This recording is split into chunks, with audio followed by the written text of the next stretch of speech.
દાહોદ જિલ્લામાં જે રાજ્ય સરકારના માર્ગદર્શન હેઠળ ડ્રોન ટેકનોલોજીનો જે પાયલોટ પ્રોજેક્ટ ચાલે છે, આ પાયલોટ પ્રોજેક્ટના આધારે ડ્રોન ટેકનોલોજી અને હ્યુમન ઇન્ટેલિજન્સની મદદથી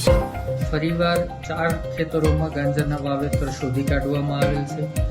જેમાં બચુ સાહેબા બારિયા નામના વ્યક્તિના 2 ખેતર છે, જેમાંથી 10,39,000નું ગાંજાનું વાવેતર, ગુલાબ ફૂલસિંહ બારિયા એનું 1 ખેતર છે, જેમાં આશરે 2,80,000 રૂપિયાના ગાંજાના છોડનું વાવેતર, અને રમીલાબેન ભારતભાઈ બારિયા જેના ખેતરમાંથી 3,72,000ના ગાંજાના વાવેતરના કેસ કરવામાં આવ્યા છે. 3 આરોપીઓને હાલ અટકમાં કરવામાં આવ્યા છે. આમ દાહોદ જિલ્લા પોલીસ દ્વારા ઇન્ફોર્મેશન નેટવર્ક અને ડ્રોન ટેકનોલોજીના માધ્યમથી આશરે 16,92,000નો ગાંજો શોધી